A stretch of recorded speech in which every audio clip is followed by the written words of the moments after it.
آج دجالی فتنے کے بارے میں کچھ باتیں آپ کے گوش گزار کروں گا۔ پہلی بات یہ نوٹ کیجئے کہ یہ روایات صحیح مسلم میں بھی ہیں، جامع ترمذی میں بھی ہیں، سنن ابی داؤد میں بھی ہیں، سنن ابن ماجہ میں بھی ہیں، سنن نسائی میں بھی ہیں، مسند احمد ابن حنبل میں بھی ہیں۔ یعنی یوں سمجھیے کہ صرف بخاری کو چھوڑ کر باقی صحاح ستہ کی تمام کتابوں میں اور بڑے جلیل القدر صحابہ سے یہ روایات ہیں۔ حضرت عبداللہ ابن عباس رضی اللہ تعالی عنہما حبر الامہ، حضرت عبداللہ ابن عمر رضی اللہ تعالی عنہما، حضرت ابو سعید خدری رضی اللہ تعالی عنہ اور حضرت ابو الدرداء رضی اللہ تعالی عنہ، ان صحابہ سے ان کتب حدیث میں جو روایات مروی ہیں وہ یہ ہے کہ جو شخص دجالی فتنے سے محفوظ رہنا چاہے وہ سورہ کہف کی ابتدائی اور آخری آیات کی تلاوت کرے۔ بعض روایات میں تو صراحت ہے ابتدائی اور آخری، بعض میں مطلقاً فرمایا گیا کہ 10 آیات سورہ کہف کی انسان کو دجال کے فتنے سے محفوظ رکھ سکتی ہے۔ اس اعتبار سے جو تعلق ہے ان آیات کا دجالی فتنے کے ساتھ وہ گویا کہ احادیث صحیحہ سے ثابت ہے۔ نمبر 2 بات جو اب میں عرض کرنا چاہتا ہوں وہ یہ ہے کہ احادیث نبویہ ہی سے دجالی فتنے کے بارے میں جو باتیں ہمیں معلوم ہوتی ہیں وہ کیا ہے، دجال کے کیا اوصاف ہوں گے، کیا خصائص ہوں گے، دجالی فتنے کے کیا مظاہر ہوں گے، کیا آثار ہوں گے، کیا اثرات ہوں گے۔ اس کی وضاحت میں پہلے تو ایک بات نوٹ کر لیجئے، ایک ہے دجالی فتنہ، ایک ہے ایک شخص معین المسیح الدجال، ان دونوں میں فرق ہے۔ معلوم ایسا ہوتا ہے کہ ایک تو شخص ہوگا جس کا ظہور ہوگا، وہ شخص معین ہوگا، اور اگر احادیث کا تتبع کیا جائے تو معلوم ہوتا ہے کہ وہ یہود کا کوئی بہت بڑا لیڈر ہوگا، اور آخری زمانے میں قریب قیامت کا جو زمانہ ہے، قرب قیامت کا، اس میں جو بڑی عظیم جنگیں ہونے والی ہیں ان میں جب یہودیوں اور مسلمانوں کا مقابلہ ہوگا اور بہت کریٹیکل سٹیج پر وہ مقابلہ پہنچا ہوا ہوگا، اس وقت حضرت مسیح علیہ السلام کا نزول ہوگا اور وہ دجال اکبر کو یا المسیح الدجال جسے کہا گیا ہے اس کو وہ قتل کریں گے۔ تو المسیح الدجال یہ تو ایک شخص معین ہے، البتہ دجالی فتنہ صرف ایک شخص معین کے ساتھ نہیں متعلق، بلکہ اس کے لیے جو احادیث آئی ہیں ان کا جب ہم تتبع کرتے ہیں، ان سب کو جب جمع کرتے ہیں تو معلوم ہوتا ہے کہ وہ ایک خاص کیفیت ہے، ایک خاص دور میں کچھ ایسی کیفیات پیدا ہو جائیں گی کہ جن کو دجالی فتنے سے تعبیر کیا گیا ہے۔ وہ کیفیات کیا ہیں، میں کچھ احادیث کے حوالے سے وہ میں نوٹ کر کے لایا ہوں، آج آپ کے سامنے رکھ رہا ہوں۔ پہلی بات یہ معلوم ہوتی ہے کہ اس دور میں، اس دجالی فتنے میں، انسان کو جو قواعد طبعیہ ہیں، جو قدرت کی طاقتیں ہیں، کائناتی قوتیں ہیں، ان پر غیر معمولی غلبہ، اقتدار، اختیار حاصل ہو جائے گا، اور وہ دجال متصرف ہوگا ان تمام قواعد طبعیہ پر، بالکل ایسے انداز میں جیسے کبھی انبیاء کرام علیہ السلام کو اللہ تعالیٰ معجزے عطا فرماتا ہے۔ وہ معجزے کہ جو اللہ تعالیٰ کے فضل و کرم سے اللہ کے رسولوں کو عطا ہوئے ہیں، گویا کہ وہ سب کی سب کیفیات ہیں کہ جو دجال کے بارے میں قرآن مجید یا احادیث نبویہ میں وارد ہوئی۔ مثلا پہلی بات یہ بتائی گئی کہ اس کے لیے فاصلہ بے معنی ہو کر رہ جائے گا، انتہائی تیز رفتاری ہوگی جو اسے حاصل ہوگی۔ چنانچہ الفاظ یہ ہے کالغیث استدبرت الریح، وہ ایک ایسے طوفان کے مانند جو ہے وہ سیلاب آئے گا کہ جیسے کوئی بہت زوردار آندھی جو ہے اس کے ساتھ طوفان آیا کرتا ہے۔ آپ سائیکلون کا تصور کیجئے کہ جس طریقے سے وہ ایک انتہائی تیز رفتار ہوا جو ہے وہ طوفان کو لے کر آتی ہے، اس طور سے وہ فتنہ پھیلے گا۔ ایک اور حدیث میں الفاظ ہے فلا تدع قریۃ الا حبطتها فی 40 لیلہ، یہ مسلم شریف کی روایت ہے حضرت نواس ابن سمعان رضی اللہ تعالی عنہ سے۔ کوئی قریہ تک نہیں چھوڑے گا دنیا کی کوئی آبادی چھوٹی سے چھوٹی جس میں وہ نہیں پہنچ جائے گا 40 دن کے اندر اندر۔ یہ اس کی تیز رفتاری کا عالم ہوگا، گویا کہ میں تعبیر کر رہا ہوں اسے ان الفاظ سے کہ فاصلہ بے معنی ہو کر رہ جائے گا۔ اسی کے ضمن میں بعض اور روایات آئی ہیں۔ سواری جو ہے اس دجال کی اس کو گدھے سے تعبیر کیا گیا ہے، اس لیے کہ ظاہر بات ہے اس دور میں اور کسی شے کا اگر تذکرہ کیا جاتا ہوائی جہاز کا یا راکٹس کا تو وہ تو لوگوں کی سمجھ میں نہ آتا، اور پہلے انہیں ساری سائنس پڑھانی پڑتی تب وہ الفاظ استعمال کرتے، لہذا وہ اس کا خچر، اس کا جس پر سواری ہوتی ہے۔ لیکن اس کی تیز رفتاری کے لیے الفاظ آئے ہیں کہ اس کا ایک قدم اگر مکے میں ہوگا تو دوسرا قدم شام میں جا کر پڑے گا، اور الفاظ یہ آئے ہیں کہ اس کے دونوں کانوں کے درمیان فاصلہ جو ہے وہ 40 باع کا یعنی 80 ہاتھ کا ہوگا، بلکہ حضرت علی رضی اللہ تعالیٰ عنہ کے خطبے میں جو اس کا بیان ہوا ہے کہ اس کا ایک کان جو ہے وہ 30 ہاتھ لمبا کان ہوگا اس کا۔ ابھی ذرا یہ صرف احادیث آپ سنتے جائیے، پھر اس کے بارے میں ان سب کو جوڑ کر جو ہمیں نتیجہ نکالنا ہے اس پر گفتگو بعد میں ہوگی۔ اسی طرح آواز کا معاملہ کہ اس کی آواز 4 دانگ عالم میں بیک وقت سنی جائے گی۔ الفاظ یہ ہے ینادی بصوت لہو یسمع لہو ما بین الخافقین، وہ ایک ایسی آواز کے ساتھ پکارے گا کہ جسے مشرق و مغرب کے مابین رہنے والا ہر شخص سنے گا۔ اس کی آواز جو ہے گویا کہ وہ تمام فاصلوں کے جو پردے ہیں اس کے لیے وہ حائل نہیں رہیں گے، بلکہ یہ کہ اس کی آواز جو ہے پوری دنیا میں مشرق و مغرب میں بیک وقت سنائی دے گی۔ تیسری بات معلوم ہوتی ہے کہ علاج معالجہ وہ اس انتہا کو اور عمل جراحی اس انتہا کو پہنچ جائے گا۔ یہاں وہ الفاظ آئے ہیں جو قرآن مجید میں حضرت مسیح کے معجزات کے لیے آئے۔ حضرت مسیح کے الفاظ جو ابرئ الاکمہ والابرص، کہ میں مادر ذات اندھے کو اور جو کوڑھ کا مرض تو ان دونوں کو میں ٹھیک کر دیتا ہوں۔ حضرت مسیح علیہ السلام صرف ہاتھ پھیرتے تھے اور مادر ذات جو نابینا ہے، اندھا، بینائی اس کی آ جاتی تھی، اور کوڑھی جو ہے اس کے جسم پر ہاتھ پھیرتے تھے اس کا کوڑھ درست ہو جاتا تھا۔ ابرئ الاکمہ والابرص، وہی الفاظ آئے حدیث میں کہ دجال کو یہ قدرت حاصل ہو جائے گی۔ نمبر 2 یہ کہ وہ یحیی الموتیٰ، جیسے کہ حضرت مسیح کے الفاظ ہیں وہ احیی الموتیٰ، میں زندہ کرتا ہوں مردے کو۔ حضرت مسیح فرماتے تھے ایک مردے کو قم باذن اللہ، اور وہ کھڑا ہو جاتا تھا۔ بالکل اسی طریقے سے دجال کو بھی قدرت حاصل ہو جائے گی کہ وہ مردوں کو زندہ کرے گا۔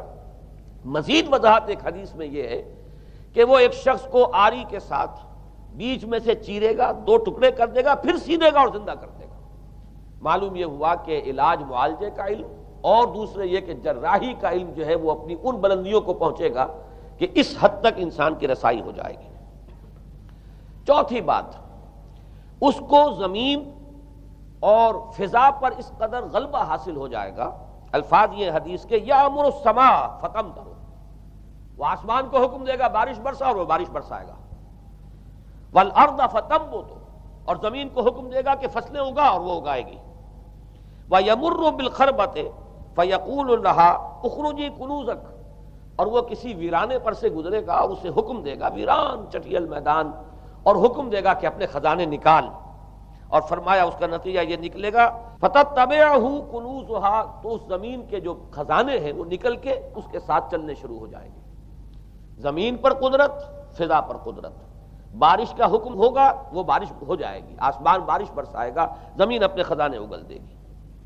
5ویں بات، وَيُبْعَثُ مَعَهُ الشَّيَاطِينُ عَلَى صُورَةِ مَن مَاتَ، اس کے ساتھ کچھ ایسے شیاطین مبعوث ہوں گے کہ جو ان صورتوں کو اختیار کریں گے ان لوگوں کی جو مر چکے، من الآباء والأمہات والمعارف، جو آباء و اجداد اور مائیں اور دادیاں اور جو بھی جان پہچان والے لوگ ہیں جو فوت ہو چکے ہوں گے، وہ ان کی صورت اختیار کریں گے۔ فَتَأْتِيَ أَحَدَهُمْ فَيَقُولُ أَلَسْتُ فُلَانًا أَلَسْتَ تَعْرِفُنِي، پھر وہ آئے گا اور وہ شیاطین آئیں گے اور انسان سے کسی سے بات کریں گے، کیا تم مجھے نہیں پہچانتے؟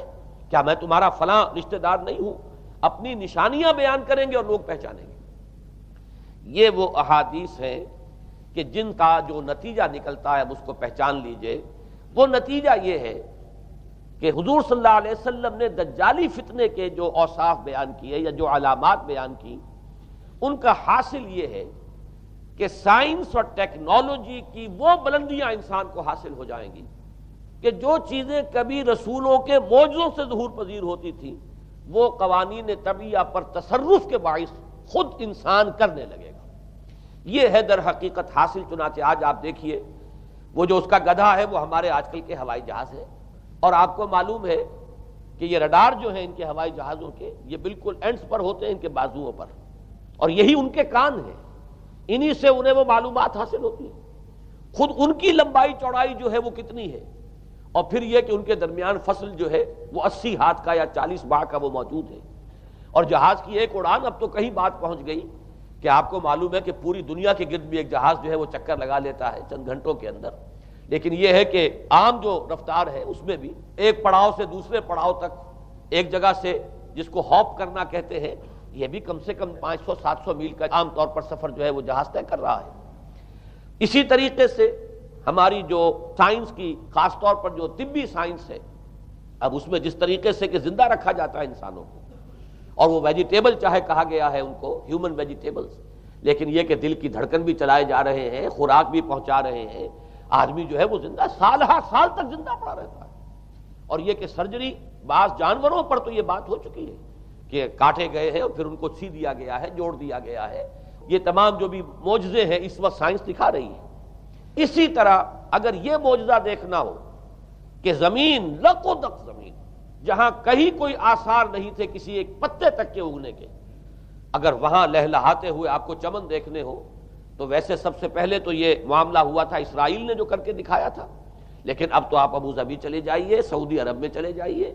سعودی عرب کے اندر حال یہ ہے کہ آپ اگر ہوائی جہاز سے سفر کریں ریاض سے جدہ تک تو آپ کو جگہ جگہ بڑے سرکولر پیچز نظر آئیں گے جہاز سے، نہایت گرین، اور اس کے اندر جو ہے آرٹیفیشل اریگیشن کے ذریعے سے اور بہت عمدہ وہاں کاشت ہو رہی ہے، اور بہت خوبصورت فارمز جو ہیں وہ تمام کے تمام سرکولر پیچز، اس لیے کہ جو اریگیشن ہوتی ہے وہ ان ویلز کے ذریعے سے ہوتی ہے کہ جو ایک سرکل میں چلتے ہیں اور پانی کی وہ آرٹیفیشل بارش جو ہے وہ ہوتی رہتی ہے۔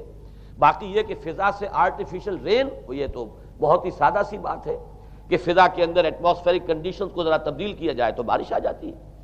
اور باقی رہ گیا آواز کا یہاں سے وہاں جانا، وہ تو آواز ہی نہیں، اب تو آپ صورتیں دیکھ رہے ہیں۔ آپ کو نیو یارک میں بیٹھا ہوا خطاب کرے، آپ پوری دنیا کے اندر جہاں چاہیں، وہ آل ورلڈ اینٹینا آپ کے پاس صرف ہونا چاہیے، باقی یہ کہ آپ دنیا کے کسی بھی گوشے میں بیٹھے ہوئے کسی شخص کا خطاب یہ وہ سن سکتے ہیں۔ تو معلوم یہ ہوا کہ در حقیقت یہ جو دجالی فتنہ ہے، یہ جس کے اوصاف جو بیان کیے گئے ہیں، ابھی میں اس کو لفظ فتنہ سے تعبیر نہیں کر رہا، اسے جس چیز نے فتنہ بنایا وہ ابھی میں آپ سے عرض کروں گا، لیکن یہ جتنے اوصاف حدیث میں آئے ہیں، جتنی صفات بیان ہوئی ہیں، جو کوائف وہاں سامنے آ رہے ہیں، ان سب کا حاصل تو ایک لفظ میں یہ ہے کہ سائنٹیفک ڈیولپمنٹ اور ٹیکنالوجیکل ڈیولپمنٹ وہ اس درجے کی ہو جائے گی کہ قواعد طبیعہ پر، فورسز آف دی نیچر پر انسان کو تصرف اور تسلط حاصل ہو جائے گا، اور وہ انہیں استعمال کرے گا، اور اس طریقے سے اس کے اندر وہ ساری کی ساری کیفیات جیسے کہ آج ہم دیکھ رہے ہیں اپنی نگاہوں کے سامنے وہ پیدا ہو جائیں گی۔ اب سوال یہ ہے کہ اس شے کو فتنہ کس چیز نے بنایا، یہ بات سمجھ لیجئے۔ جہاں تک سائنسی ترقی کا تعلق ہے، تکنیکی ترقی کا تعلق ہے، یہ چیزیں فی الاصل فتنہ نہیں ہے، یہ تو وہ علم آدم الاسماء کلہا کا ظہور ہے۔ اللہ تعالیٰ نے ازل میں حضرت آدم علیہ السلام کو جو صلاحیت عطا فرما دی تھی، یہ ایکسفولیشن ہے اس کا ظہور ہے۔ جیسے کہ آم کی گٹھلی میں آم کا درخت ہے، لیکن ظاہر بات ہے کہ اس کو درخت بننے میں وقت لگتا ہے، پہلے وہ 2 پتے نکلتے ہیں، پھر وہ بڑھتا ہے معاملہ، کئی سال میں جا کر وہ درخت جو ہے وہ جوان ہوگا اور وہ پھل دے گا۔ اسی طریقے سے یوں سمجھیے کہ بالقوہ وہ علم حضرت آدم علیہ السلام کو دے دیا گیا تھا، یعنی وہ صلاحیتیں ودیت کر دی گئیں، وہ فیکلٹیز، سمع اور بصر اور فؤاد، دیکھو سنو نتیجہ نکالو اور آگے بڑھو۔ آپ نے چیز دیکھی، ایک سنی، نتیجہ نکالا، اس کو نوٹ کیا، آگے بڑھے، پھر کوئی چیز دیکھی، پھر کوئی سنی، اپنے سابق جو نتیجہ آپ نے نکال کر محفوظ کیا تھا اپنی میموری میں، اس کے ساتھ اس کو ٹیلی کیا، کوئی اور نتیجہ نکل آیا اور آگے بڑھے۔ تو یہ تو سٹیپ بائی سٹیپ، قدم با قدم انسانی علم آگے بڑھ رہا ہے۔ یہ ہرگز فتنہ نہ ہوتا، میرے الفاظ پر توجہ کیجئے، اگر اس کے ساتھ متوازن طور پر ایمان اور روحانیت کا ارتقا بھی ہوتا رہتا، اگر اس کے ساتھ اللہ کی معرفت، اللہ کی محبت، آخرت کا ایمان، منزل انسان کی جو ہے وہ آخرت ہے، دنیا نہیں ہے، اگر یہ چیزیں ساتھ کے ساتھ ہوتی تو یہ ہرگز فتنہ نہیں۔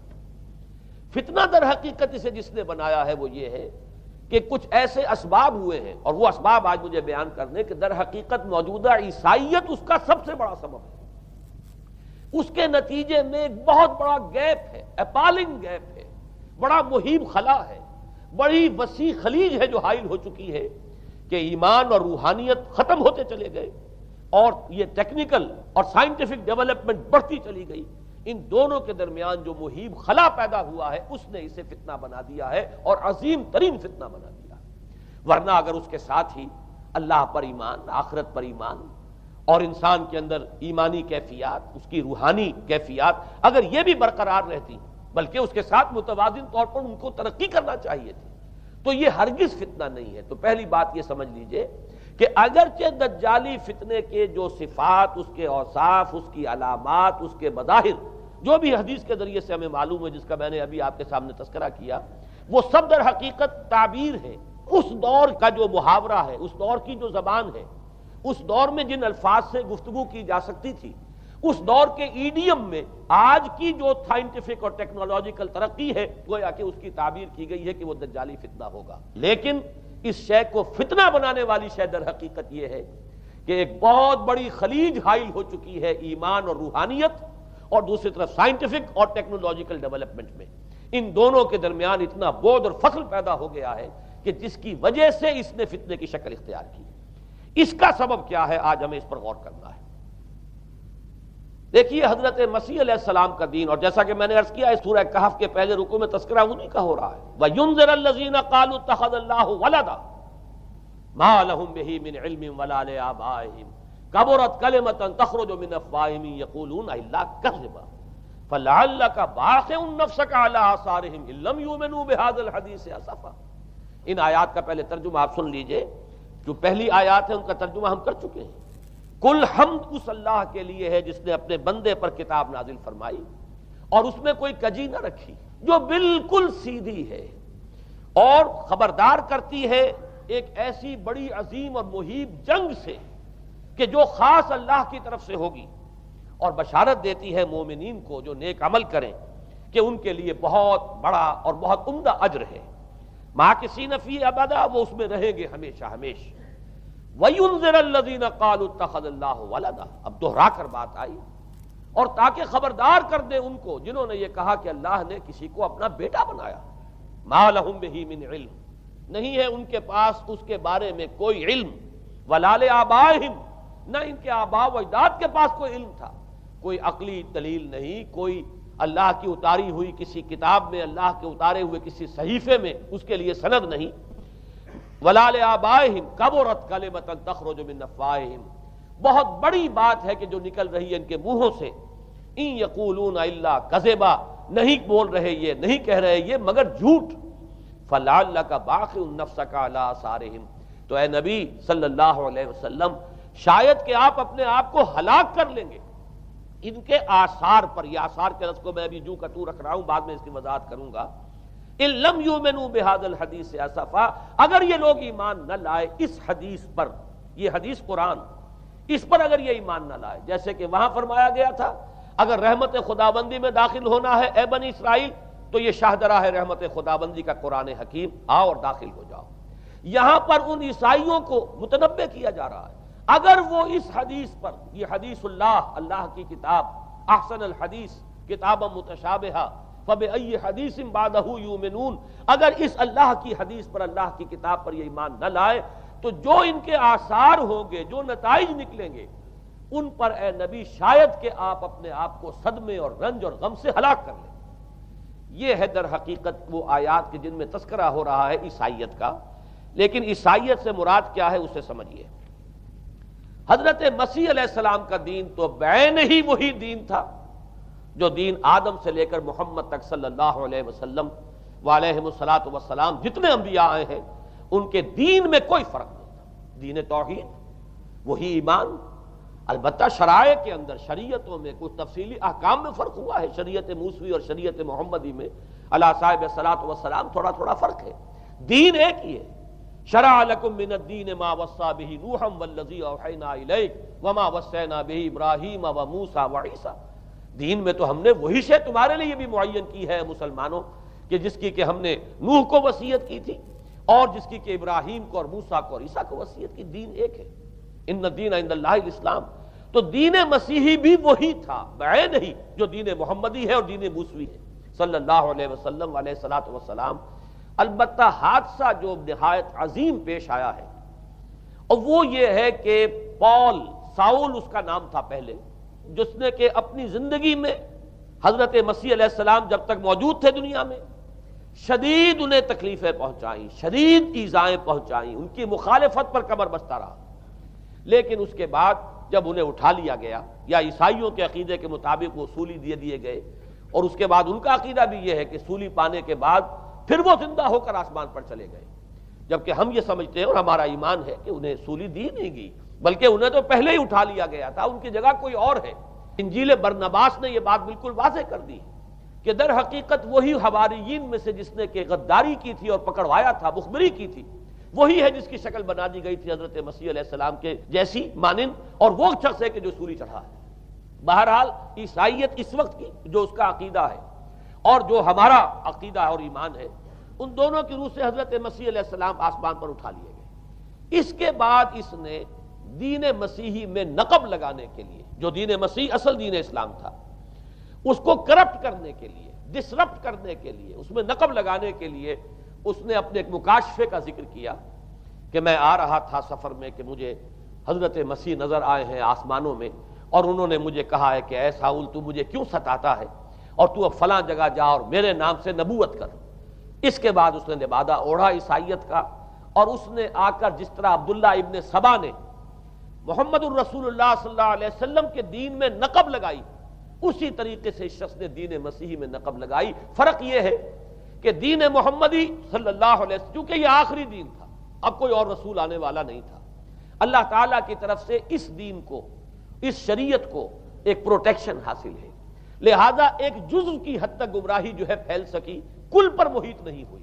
لیکن بدقسمتی سے دین مسیحی کے بارے میں یہ ہوا کہ کچھ عرصے تک تو کشمکش رہی ہے، اصل دین مسیحی پر بھی جو کاربند لوگ تھے اور جو اس کے اوپر مستقیم رہے وہ قائم کچھ عرصے تک رہے ہیں، لیکن ہوتے ہوتے تقریباً اس دور تک آ کر جب کہ حضور کی بعثت ہوئی ہے، اصل دین مسیحی کے ماننے والے تقریباً ختم ہو چکے تھے، شاذ لوگ رہ گئے تھے، اور ان میں بھی یہ جرت نہیں تھی کہ اپنے اصل دین کا وہ اظہار کر سکے، بلکہ ہوتے ہوتے ان 600 سالوں کے اندر یہ ہوا کہ وہی پالزم جو ہے در حقیقت اس نے ہی مسیحیت کی شکل اختیار کر لی۔ یہ پالزم جو ہے یہ ہے در حقیقت، یوں سمجھیے کہ ادیان عالم کی تاریخ میں سب سے زیادہ گمراہ کن مذہب، جس کا رد عمل پیدا ہوا ہے یورپ میں، جس نے کہ اس دجالی فتنے کی شکل اختیار کی ہے۔ میں یہ چاہتا ہوں کہ اس کے ضمن میں چند باتیں آج آپ کے سامنے رکھوں۔ پال نے جو دین مسیحی میں یا دین اسلام میں جو صحیح دین ہے اللہ کا، اس میں 3 تبدیلیاں بنیادی کی۔ سب سے پہلا تو وہی جو قرآن کہہ رہا ہے، الذین قالوا اتخذ اللہ ولدا، مسیح کو، حضرت مسیح علی نبینا علیہ الصلوۃ والسلام، انہیں خدا کا بیٹا قرار دیا گیا۔ اور اس میں بھی نوٹ کیجئے، بیٹے کے لیے عربی زبان میں 2 لفظ ہیں، ابن اور ولد۔ ابن کا لفظ ذو معنیین ہے، 2 معنی ہیں اس کے، ابن بیٹے کو بھی کہتے ہیں، اور ابن کا کوئی معنوی تعلق بھی ہو سکتا ہے، صرف بیٹا نہیں۔ ابن السبیل مسافر کو کہتے ہیں، راستے کا بیٹا، یعنی چونکہ راستے کے ساتھ اس کا ایک تعلق ہے، راستہ چل رہا ہے، وہ تو ابن السبیل ہے۔ ابن الوقت، وقت کا بیٹا، وہ وقت کا بیٹا اس معنی میں نہیں ہے، بلکہ یہ ہے کہ جو ہر وقت جو ہے حالات کے مطابق گرگٹ کی طرح اپنا رنگ بدلتا چلا جائے، چلو تم ادھر کو ہوا ہو جدھر کی، وہ ابن الوقت ہے۔ تو ابن الوقت اسی طریقے سے جو میں نے دوسری مثال دی ہے، ان کو اگر آپ سامنے رکھیں گے تو معلوم یہ ہوا کہ ابن کے تو دونوں معنی ہو سکتے ہیں، لیکن ولد یہ بالکل مخصوص ہے، اولاد کے معنی میں ولد، یہ تو گویا کہ صلبی اولاد۔ اور عیسائیت وہ ہے مذہب کہ جس نے کہ بدترین شرک کی صورت اختیار کی ہے، اور ان کے ہاں عقیدے میں یہ الفاظ ہیں کہ مسیح اللہ کا، خدا کا صلبی بیٹا ہے، تاکہ کوئی شک نہ رہ جائے کہ کوئی اور نسبت ہے جسے ابن سے تعبیر کیا گیا، کوئی اور تعلق ہے جس کے لیے یہ لفظ اختیار کیا گیا، صلبی کا لفظ استعمال کیا گیا ہے کہ یہ خدا کا صلبی بیٹا ہے۔ اور یوں سمجھیے اب اس کا جو نتیجہ نکلا کہ بیٹا اگر کسی کا ہے تو ظاہر بات ہے کہ وہ ہم جنس ہے، ہم نوع ہے اپنے باپ کا۔ انسان کا بیٹا انسان ہوگا، سید زادہ جو ہے سید کا بیٹا سید ہوگا، مغل کا بیٹا مغل ہوگا، گھوڑے کا بیٹا گھوڑا ہوگا، گدھے کا بیٹا گدھا ہوگا۔ معلوم یہ ہوا کہ بعین ہی جو کچھ باپ ہوتا ہے وہی بیٹا ہوتا ہے۔ لہذا اس لفظ نے در حقیقت شرک کی بدترین صورت اختیار کی کہ بالکل اللہ کے برابر، اللہ کا ہم نوع، گویا کہ بدترین شرک جو ہے شرک فی الذات ہے۔ اور شرک فی الذات کی بدترین صورت یہ ہے کہ جو عیسائیت میں آئی ہے کہ حضرت مسیح علیہ السلام کو اللہ کا صلبی بیٹا قرار دیا گیا۔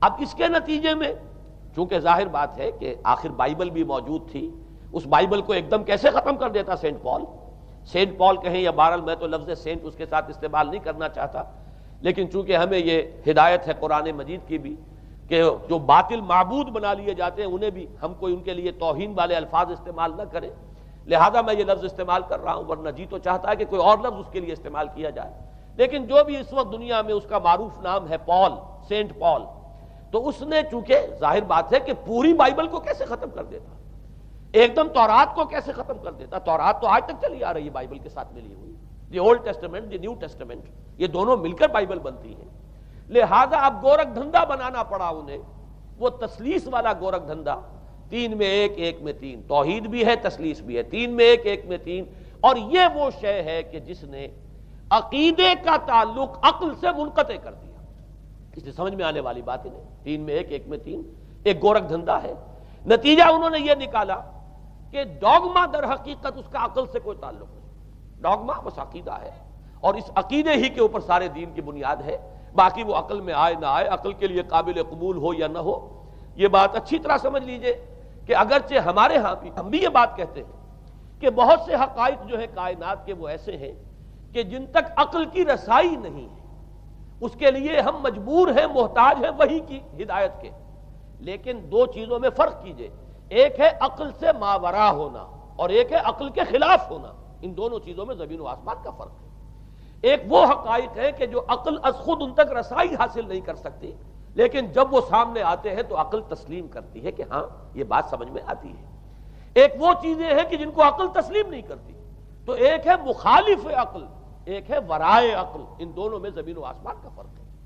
ہمارے دین میں تو عقل کو اپیل کیا گیا ہے، لعلکم تعقلون، لعلہم یعقلون، اولو الالباب الذین یعقلون۔ اب ظاہر بات ہے کہ عقل کو ہاتھو برہانکم ان کنتم صادقین، لاؤ دلیل اپنی، تو دلیل سے عقل سے اپیل کی گئی، اور اس میں وہ رشتہ جو میں نے کئی مرتبہ بیان کیا علامہ اقبال کے اشعار کے حوالے سے کہ عقل گو آستاں سے دور نہیں، اس کی قسمت میں پر حضور نہیں، اور گزر جا عقل سے آگے کہ یہ نور چراغ راہ ہے، منزل نہیں ہے، منزل تک تو عقل نہیں پہنچائے گی لیکن راستہ تو دکھاتی ہے، اور جب کہ وحی کی روشنی سامنے آتی ہے تو عقل اس کی تصدیق کرتی ہے۔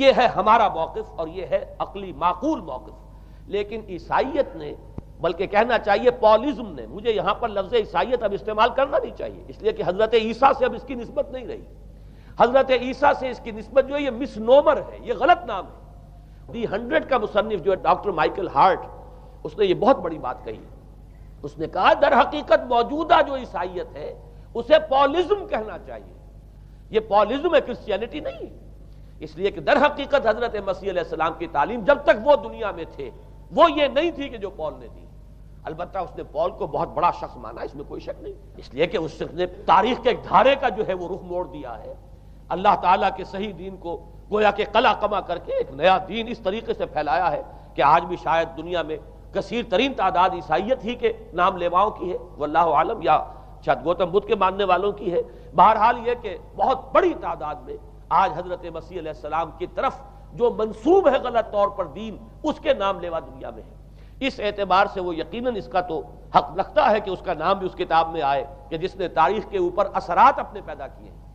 اور حضرت مسیح علیہ السلام جب تک دنیا میں تھے، عیسائیت کی حقیقت بنی اسرائیل یا یہودیت کے ایک فرقے سے زیادہ نہیں تھی، ڈیٹیچ نہیں ہوا تھا یہ دین حضرت موسیٰ علیہ السلام کے دین سے، لیکن یہ کہ پال نے اسے بالکل ایک مستقل بذات ایک جداگانہ دین کی شکل دے دی ہے، تو یہ پالزم ہے۔ پالزم نے در حقیقت سب سے پہلا کام یہ کیا کہ عقل سے بالکل تعلق منقطع کر دیا، عقیدہ، ڈوگما جو ہے وہ خلاف عقل، جو بات عقل میں آئے نہ آئے بس ماننی ہے۔ تو پہلی تو یوں سمجھیے کہ نقب جو لگی ہے دین کے اندر وہ اس تثلیث کے حوالے سے، اور تثلیث کا گورکھ دھندا خلاف عقل، لہذا ڈوگما کی جو کا لفظ جو استعمال ہوا ہے کہ بس اس کو تو ہم مانیں گے چاہے وہ عقل کے لیے قابل قبول ہو چاہے نہ ہو۔ دوسرا، اس سے بھی زیادہ آپ دیکھیے ایک سے ایک بڑھ کر اینٹ رکھی جا رہی ہے، خشت اول چون حد میں مار کج تاثریہ امیر ود دیوار کج۔ دوسرا کفارے کا عقیدہ جو مبنی ہے صلیب کے عقیدے پر، مسیح نے انتہائی ذلت کی موت، یعنی صلیب کی موت جو ہے وہ خود کہتے ہیں کہ انتہائی ذلت کی موت ہے۔ یہ ذلت کی موت کا پیالہ اس لیے پیا تاکہ اس کے ماننے والوں کی طرف سے کفارہ ادا ہو جائے۔ مسیح کفارہ ادا کر چکا ہے، اب جو شخص بھی مسیح کو مان لے گا اس کی گویا کہ نجات ہو گئی، اس کا عمل سے کوئی تعلق نہیں۔ عمل ہو نہ ہو، بد کردار ہو، اچھا کردار والا ہو، نیک ہو، بھلا ہو، جیسا بھی ہو، برا ہو، بدماش ہو، لچا ہو، لفنگا ہو، مسیح کو مان لے، صرف ماننے پر، اس لیے کہ مسیح تو اس کی طرف سے کفارہ پیش کر چکا۔ سارے گناہوں کا کفارہ جو ہے مسیح نے انتہائی ذلت آمیز موت جو ہے قبول کر کے گویا کہ اپنے ماننے والوں کے تمام گناہوں کا کفارہ دے دیا ہے۔ یہ دوسرا عقیدہ۔ اس کا نتیجہ کیا نکلا؟ تثلیث نے عقل سے تعلق توڑ دیا تھا مذہب کا، اس نے عمل سے تعلق توڑ دیا۔ ڈوگما ہی ڈوگما ہے، نہ عقل سے کوئی تعلق نہ عمل سے کوئی تعلق، کوئی تعلق نہیں رہا۔ دین کی جڑیں جو ہے دونوں اعتبار سے، دین تو نام ان دو چیزوں کا، الا الذین آمنوا وعملوا الصالحات، دونوں کی گویا کہ جڑیں منہدم ہو گئیں، بنیادیں منہدم ہو گئیں، جڑیں کاٹ دی گئیں کہ نہ اس کا تعلق عقل کے ساتھ ہے نہ عمل کے ساتھ ہے۔ تیسری بات آئی ہے، اس نے کہا شریعت منسوخ۔ یہ عجیب ہے، دیکھیے، جسے آئرنی آف فیٹ کہتے ہیں انگریزی زبان میں۔ ابھی تک بائبل کے اندر سینٹ میتھیو کے جو روایت ہے، متی کی انجیل جسے کہا جاتا ہے gospel of the Lord according to Saint Matthew, اس میں جو سرمن آف دی ماؤنٹ ہے، ایک وعظ ہونے کے اعتبار سے واقعتاً میں اس کی عظمت کا بڑا قائل ہوں، عظیم ترین وعظ ہے دنیا کا۔ اس کے شروع میں یہ الفاظ موجود ہیں، don't think I have come to destroy law, ہرگز یہ نہ سمجھنا کہ میں شریعت کو ختم کرنے آیا ہوں۔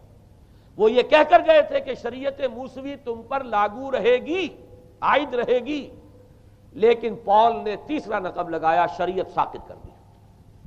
اس کی ضرورت کیوں محسوس ہوئی یہ بھی سمجھ لیجئے۔ حضرت مسیح یہ کہہ کر گئے تھے کہ میں صرف بنی اسرائیل کے لیے آیا ہوں، میں اسرائیل کے گھرانے کی کھوئی ہوئی بھیڑوں کی تلاش میں آیا ہوں۔ انجیل میں یہ الفاظ آج بھی موجود ہیں۔ حضرت مسیح نے اپنے حواریین کو جب بھیجا ہے کہ اب جاؤ تبلیغ کرو میری طرف سے، اس کی ہدایتوں میں ایک ہدایت یہ بھی ہے کہ تمہیں صرف اسرائیلیوں تک تبلیغ کرنی ہے، باہر نہیں، میں صرف اسرائیلیوں کی طرف رسول بنا کر بھیجا گیا ہوں۔ یہ الفاظ بھی موجود ہیں، اگرچہ اس وقت کے انجیل میں جو الفاظ ہیں وہ تو میں سمجھتا ہوں کہ حضرت مسیح علیہ السلام کے شایان شان نہیں ہے، وہاں کوئی نہ کوئی تحریف ہوئی ہے لفظی، اس لیے کہ وہاں تشبیہ یہ دی گئی ہے کہ کوئی اپنے بچے کے حصے کی روٹی جو ہے کتے کے آگے نہیں ڈالتا۔ گویا کہ جینٹائلز جو ہیں، غیر بنی اسرائیلی، انہیں اس جملے کی روح سے انہیں کتوں سے تشبیہ دی جا رہی ہے کہ میرے پاس میرے بچوں کے حصے کی روٹی ہے، میرے بچے ہیں اسرائیلی، میری روٹی جو ہے یہ جو میرے پاس ہے وہ اسرائیلیوں کے لیے ہے، کوئی اپنے بچوں کے حصے کی روٹی کتے کو نہیں کھلاتا۔ یہ جملہ تو میں سمجھتا ہوں حضرت مسیح کا نہیں ہو سکتا، لیکن یہ ہدایت کہ تمہیں تبلیغ صرف اسرائیلیوں میں کرنی ہے، یہ قرآن مجید کی روح سے ثابت ہے۔ اس لیے کہ قرآن بھی یہ کہتا ہے کہ رسولاً الی بنی اسرائیل، حضرت مسیح علیہ السلام رسول بنا کر بھیجے گئے تھے بنی اسرائیل کی طرف، اس لیے کہ وہ یوں سمجھیے کہ جسے ہمارے ہاں عام اصطلاحات میں علماء کہا کرتے ہیں تاج و تخت ختم نبوت، وہ تاج و تخت ختم نبوت تو ابھی منتظر تھا محمد الرسول اللہ صلی اللہ علیہ وسلم کی آمد کا، کہ وہی آئیں گے تو انہی کی بعثت ہوگی پوری نوع انسانی کی طرف۔ آپ سے پہلے کسی رسول کی بعثت پوری نوع انسانی کی طرف نہیں ہوئی بشمول حضرت مسیح علیہ السلام۔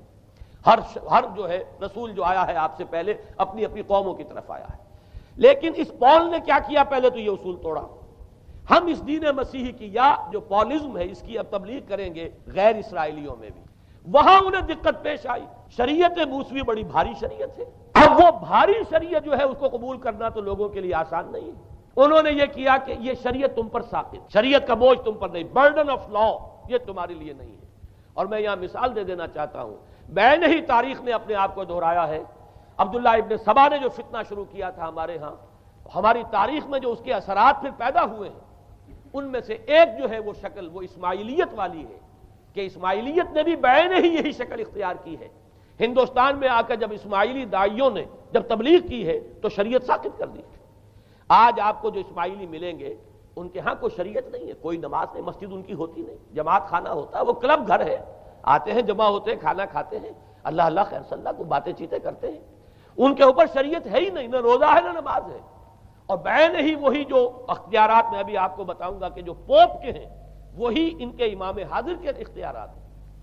بہرحال تیسری نقب جو میں نے عرض کیا آپ سے وہ یہ تھی کہ شریعت منسوخ، اس کا نتیجہ کیا نکلا؟ اب دیکھیے ذرا غور کیجئے، ایک بہت بڑا خلا پیدا ہو گیا، وہ خلا کون پر کرے گا؟ شریعت کے بارے میں سارے اختیارات اب پوپ کو حاصل تھے، وہ جس چیز کو چاہے حلال کر دے، جس چیز کو چاہے حرام کر دے، جس چیز کو چاہے قرار دے دے کہ یہ ممنوع ہے، جس چیز کی چاہے اجازت دے دے، اس لیے کہ اب شریعت تو رہی نہیں، خلا ہے، اس میں سوالات تو پیدا ہوں گے، یہ کام کیا جائے یا نہ کیا جائے، کون کرے گا؟ تو جب شریعت ختم ہوئی تو سارا اختیار پوپ کے ہاتھ میں آ گیا ہے۔ یہ میں بعد میں ذرا اور تفصیل سے بتاؤں گا کہ کیسے کیسے اختیارات پھر مذہبی طبقے کے ہاتھ میں آئے ہیں۔ اس کے نتیجے میں تاریخ انسانی میں ورسٹ فارم آف تھیوکریسی پیدا ہوئی۔ تھیوکریسی کسے کہتے ہیں؟ جو آج کی اصطلاح میں گالی ہے، تھیوکریسی۔ قائد اعظم کے جملے آپ نے کئی پڑھے ہوں گے، اسلام میں کوئی تھیوکریسی نہیں ہے، مذہبی طبقے کی حکومت نہیں ہے اسلام میں، اور 100% درست ہے۔ تھیوکریسی کہتے ہیں ایک مذہبی حلقے کی، مذہبی طبقے کی حکومت، اس کے ہاتھ میں اختیارات آ جائے، اور قرآن مجید میں اسی وجہ سے ان کے اوپر الزام لگایا گیا اتخذوا احبارهم ورهبانهم اربابا من دون اللہ، انہوں نے اپنے علماء اور صوفیوں کو اللہ کے سوا اپنے معبود بنا لیا۔ حضرت عدی ابن حاتم رضی اللہ تعالیٰ عنہ جب ایمان لائے، یہ حاتم طائی جو مشہور ہے سخاوت میں، ان کے بیٹے ہیں، قبیلہ طے سے ان کا تعلق ہے، حاتم طائی تو طے سے ہے، ان کے بیٹے عدی ہیں، یہ عیسائی تھے۔ یہ جب ایمان لائے اور پھر انہوں نے قرآن پڑھا تو انہیں ایک اشکال ہوا کہ قرآن مجید میں تو ہم پر الزام لگایا گیا ہے کہ اتخذوا احبارهم ورهبانهم اربابا من دون اللہ، تو عرض کیا انہوں نے، ڈرتے ڈرتے عرض کیا ہوگا حضور کی خدمت میں کہ حضور یہ بات تو کچھ درست نہیں معلوم ہوتی، ہم نے تو کبھی اپنے علماء اور رہبان کو خدا نہیں سمجھا، وہ اس مغالطے میں تھے کہ جب تک سجدہ نہ کیا جائے شاید خدا نہیں مانا گیا۔ حضور نے پوچھا کیا ایسا نہیں ہے کہ جس چیز کو وہ حلال کہتے ہیں تم حلال مان لیتے ہو، جس چیز کو حرام کہتے ہیں حرام مان لیتے ہو؟ جی ہاں یہ تو ہے، یہی تو فرمایا اربابا من دون اللہ ہے۔ تحلیل و تحریم کا اختیار صرف اللہ کے ہاتھ میں، یا اللہ کے نمائندے کی حیثیت سے اس کے رسول کے پاس ہے جس کو وحی آتی ہے، اس کے بعد کسی کو اختیار نہیں ہے۔ اجتہاد کر سکتا ہے لیکن اجتہاد کے لیے دلیل دینی ہوگی، نص سے، کتاب اللہ سے کوئی دلیل لاؤ، سنت رسول اللہ سے کوئی دلیل لاؤ، استنباط کرو، عقل سے بات کرو، لیکن یہ ہے کہ تحلیل و تحریم یہ خدائی اختیار ہے، اللہ کے ہاتھ میں اس کا اختیار ہے، اور اللہ کے نمائندے کی حیثیت سے زیادہ یہ اللہ کے رسولوں کے ہاتھ میں اختیار آتا ہے، اس کے علاوہ کسی کے لیے نہیں۔ کسی اور کے لیے یہ مان لیا گیا تبھی تو ان کو خدا بنا لیا گیا۔ اسی معنی میں آج کی جمہوریت جو ہے وہ بدترین شرک ہے کہ یہاں یہ تسلیم کیا جاتا ہے کہ ساورنٹی جو ہے وہ عوام کی ہے، ساورنٹی آف دی پیپل۔ کیا معنی ہے؟ کہ عوام کے نمائندے جو چاہیں قانون بنا دیں، جس چیز کو چاہیں حلال ٹھہرائیں، جس چیز کو چاہیں حرام ٹھہرائیں، ان کے پاس حلت و حرمت کے جو پورے اختیارات ہیں ان کے پاس آ گئے۔ یہی تو خدائی مقام ہے، خدا کا مقام دے دیا گیا، اس سے بڑا شرک کیا ہوگا؟ در حقیقت حاکمیت غیر اللہ اس دور کا سب سے بڑا شرک ہے۔ تو وہاں یہ حق جو ہے دے دیا گیا علماء کے ایک طبقے کو، پوپ کو، تو گویا کہ تاریخ انسانی کی بدترین تھیوکریسی، بدترین مذہبی استبدادی حکومت قائم ہوئی ہے یورپ میں۔ اس کے حوالے سے میں کچھ تاریخی حوالے بھی اب آپ کے سامنے رکھ دوں۔ دیکھیے جب تک پال نے یہ کام شروع کیا ہے تو تقریباً 3 صدیوں تک تو یہ صرف ایک مذہبی تبلیغ کا کام ہوا ہے۔ انہوں نے کوششیں کی، محنتیں کی، پیغام پہنچایا، اور جیسا کہ میں عرض کر چکا ہوں اس وقت تک گڈمٹ تھے، پال کے ماننے والے بھی تھے اور حضرت مسیح کے جو اصل صحابہ تھے جو ان کے حواریین تھے ان کے ماننے والے بھی تھے، لہذا کشمکش ان کے اندر بھی چل رہی تھی۔ لیکن ظاہر بات ہے کہ حضرت مسیح کے اصل حواریین وہ تو اول تو یہ کہ اپنی گفتگو رکھ رہے تھے محدود بنی اسرائیل تک، نمبر 2 یہ کہ انہوں نے تو شریعت کو ساقط نہیں مانا۔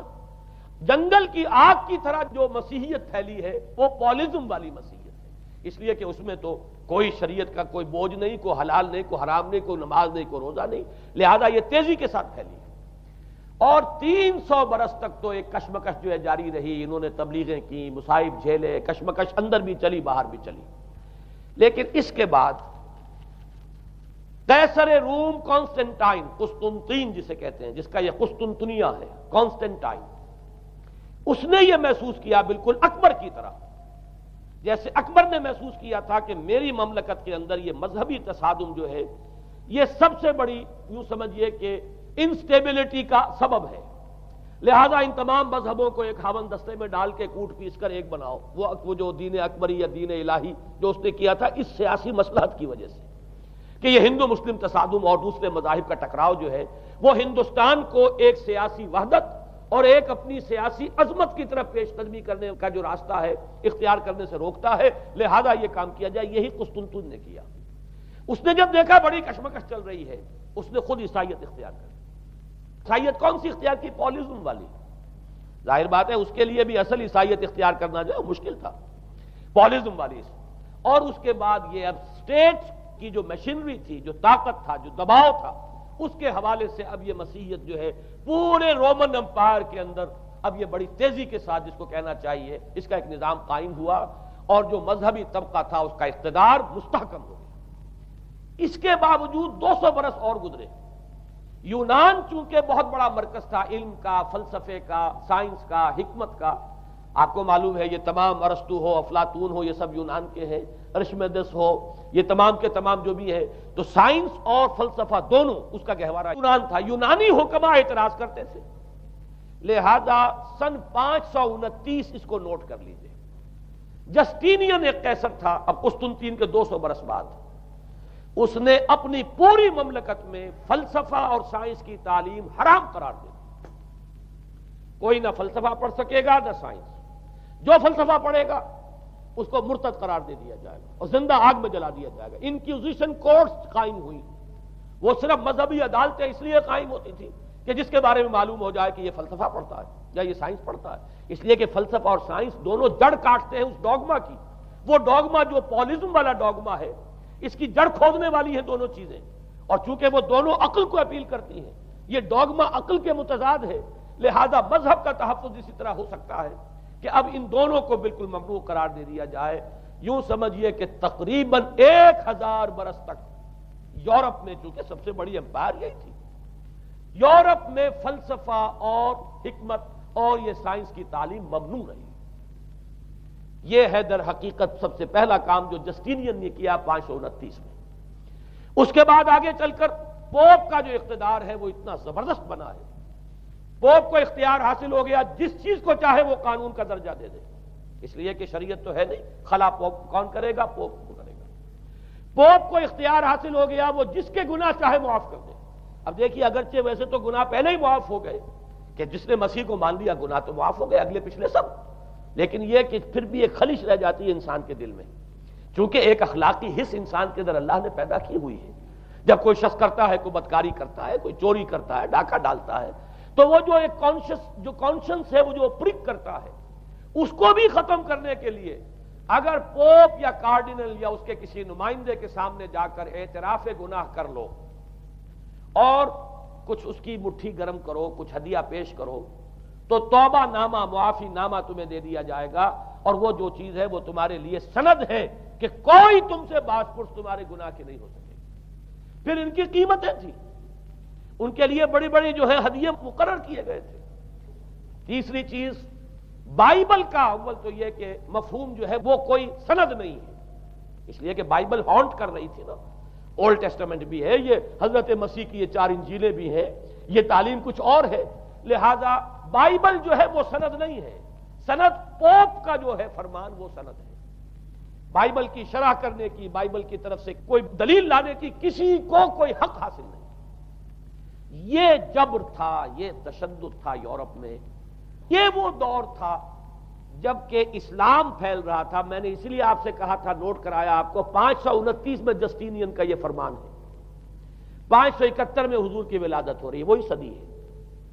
اور 630 کے آس پاس، بلکہ 629 کے آس پاس سلطنت روما کے ساتھ مسلمانوں کا ٹکراؤ شروع ہوا ہے. تو یہ تاریخی ان کو ریلیشن جو ہے ذہن میں رکھیے.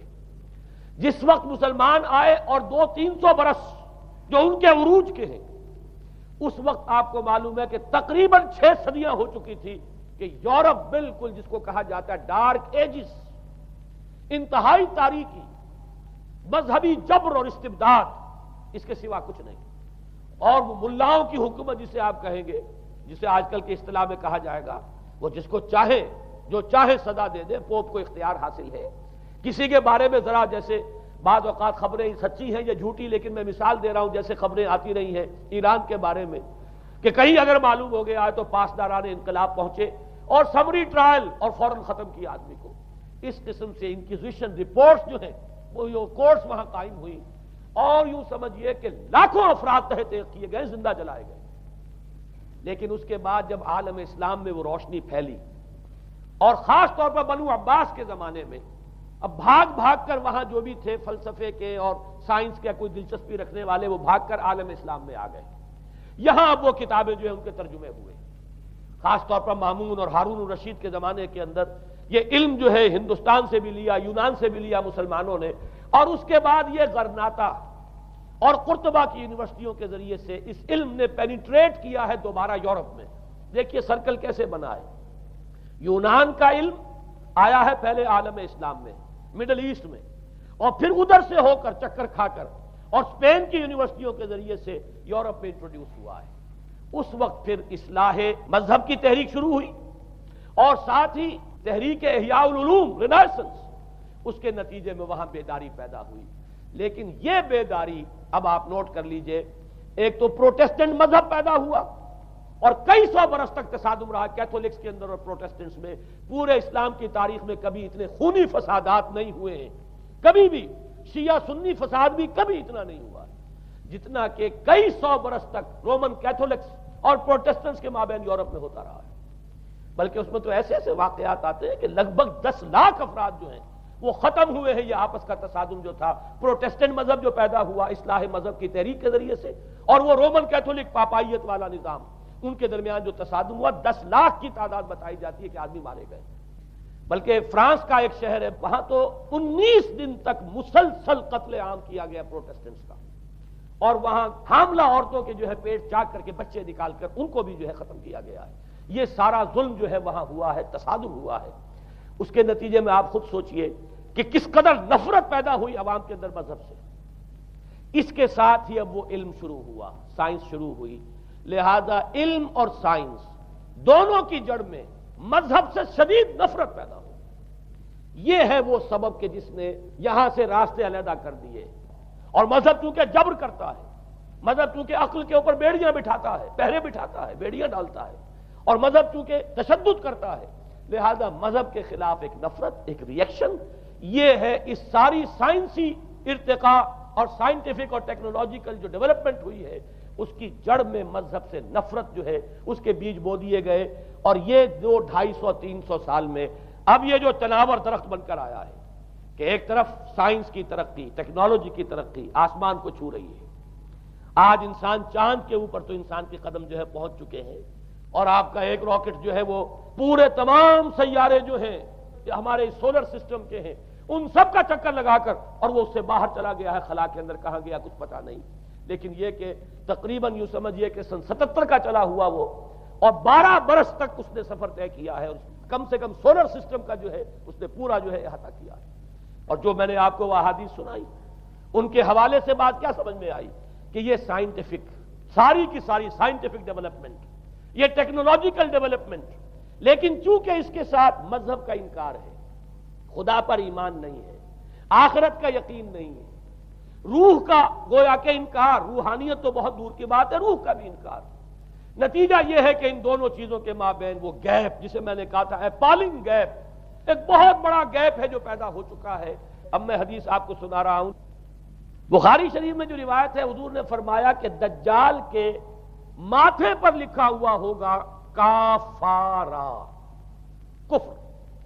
الفاظ یہ ہے انہو مکتوب بین عینیہ کافارا، علیحدہ علیحدہ، یقرأہ کل مومن کاتب او غیر کاتب، وہ اس طرح نمایاں لکھا ہوا ہوگا کہ ہر شخص اسے پڑھ لے گا، چاہے وہ لکھنے والا ہو چاہے نہ ہو، لکھا پڑھا ہو چاہے نہ ہو۔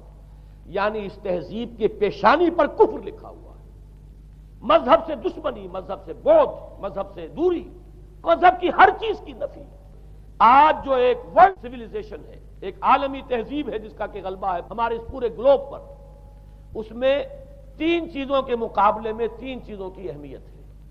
خدا کی اہمیت نہیں ہے، ہوگا، ہم انکار بھی نہیں کرتے، لیکن ہم جانتے بھی نہیں کہ ہے کہ نہیں۔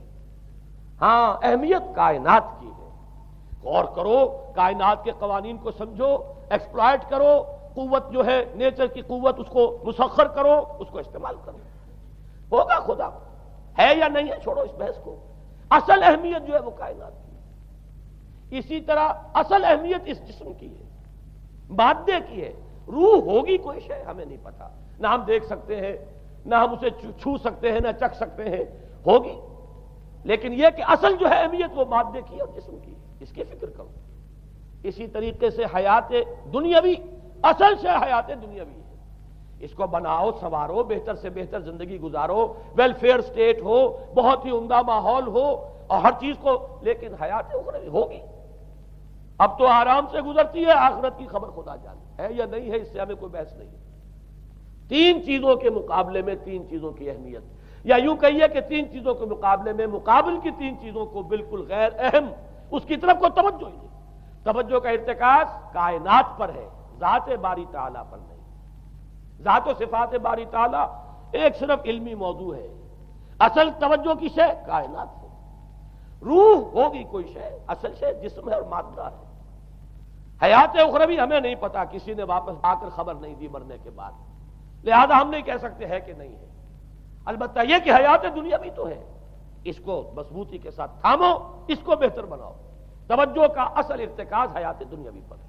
یہ ہے وہ گلوبل سویلائزیشن جو در حقیقت یورپ سے ابری، اور یورپ سے ابری ہے، اس کی بنیاد میں مذہب کی دشمنی موجود تھی، جو رد عمل تھا در حقیقت اس پاپائیت کے نظام کا جو پولزم کے ذریعے سے دنیا میں قائم ہوا۔ یہ وجہ ہے، اور آج انسان جہاں کھڑا ہے غور کیجئے، انتہائی ہولناک جنگ جو ہے وہ اس کے سر پر ایک خطرے کے طور پر مسلط ہے۔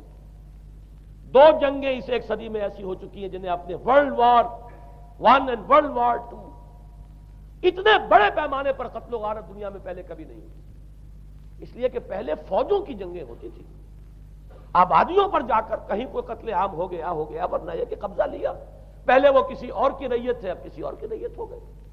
آیا بابر آیا، اس نے پانی پت کے میدان کے اندر ابراہیم لودھی کو شکست دے دی، دلی میں آ کر اس نے کسی کا خون نہیں بہایا، بس وہ آ کے تخت پر قابض ہو گئے۔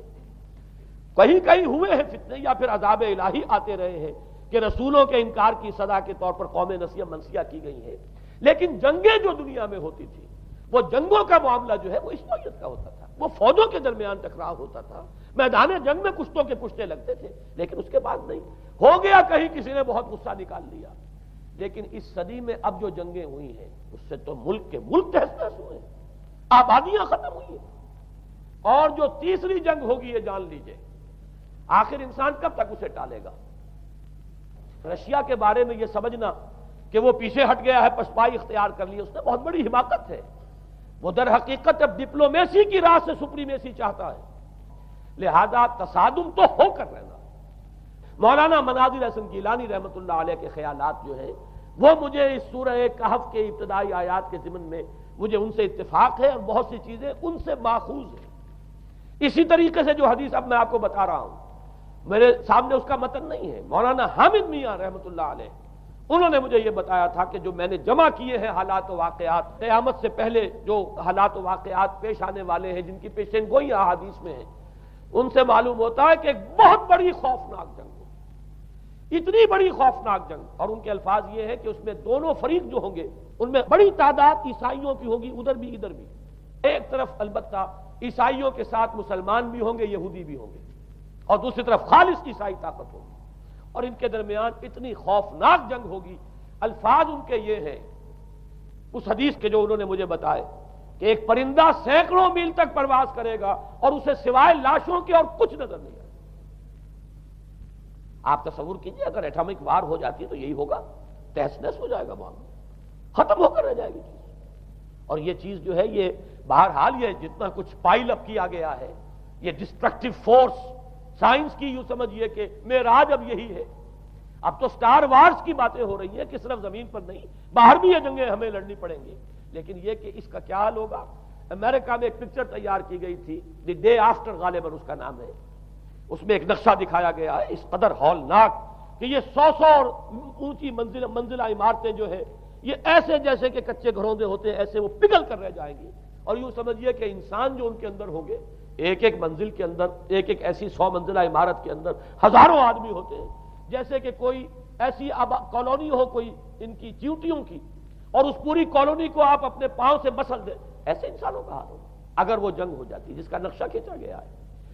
یہ ہے در حقیقت وہ بات کہ جو مولانا مناظر حسن گیلانی فرما رہے ہیں ان آیات مبارکہ میں، وَيُنذِرَ الَّذِينَ قَالُوا اتَّخَذَ اللَّهُ وَلَدًا، تاکہ خبردار کر دے یہ قرآن ان لوگوں کو جنہوں نے کہا ہے کہ اللہ نے بیٹا بنایا، بدترین شرک کا جنہوں نے ارتکاب کیا، اور اسی ولدیت مسیح کے عقیدے سے وہ ساری کرپشن جو ہے دین خداوندی کی، دین مسیح کی اصل جو دین تھا اس کی جو ہوئی ہے، اور اس کے نتیجے میں آج نوع انسانی وہاں کھڑی ہے۔ اسی لیے آیت نمبر 2 میں فرمایا وَيُنذِرَ بَأْسًا شَدِيدًا مِّن لَّدُنْهُ، تاکہ خبردار کر دے ایک بہت بڑی جنگ سے۔ ہمارے اکثر مفسرین نے یہاں پہ ایک بہت بڑا عذاب کہہ کر جو ہے وہ گزر گئے ہیں، لیکن واحد یہ لفظ ہے قرآن مجید کا یہ مقام ہے جہاں لفظ باس آیا ہے، اور مولانا مناظر حسن گیلانی نے بحث کی باس تو جنگ کو کہتے ہیں، قرآن مجید میں جہاں بھی یہ لفظ آیا جنگ کو کہتے ہیں۔ تو ایک بہت بڑی ہولناک جنگ جس کے لیے فرمایا من لدنہ، یہ تمہارے اپنے پیمانوں پر نہیں آئے گی، یہ تمہارے حساب کتاب میں نہیں آ سکتا جو ڈسٹرکشن ہوگی، جیسے کہ آپ علم لدنی کہتے ہیں۔ ایک علم وہ ہے جو جانے بوجھے طریقے سے حاصل کیا جاتا ہے، ایک علم لدنی ہے جو خاص اللہ تعالیٰ اپنے کسی بندے کو عطا فرما دے۔ اس جنگ کی جو ہلاکت خیزی ہے وہ تمہارے حساب کتاب میں آنے والی نہیں ہے۔ لِيُنذِرَ بَأْسًا شَدِيدًا مِّن لَّدُنْهُ وَيُبَشِّرَ الْمُؤْمِنِينَ الَّذِينَ يَعْمَلُونَ الصَّالِحَاتِ أَنَّ لَهُمْ أَجْرًا حَسَنًا مَّاكِثِينَ فِيهِ أَبَدًا۔ البتہ اللہ تعالیٰ بچائے گا اپنے اہل ایمان بندوں کو جو نیک عمل پر بھی قائم۔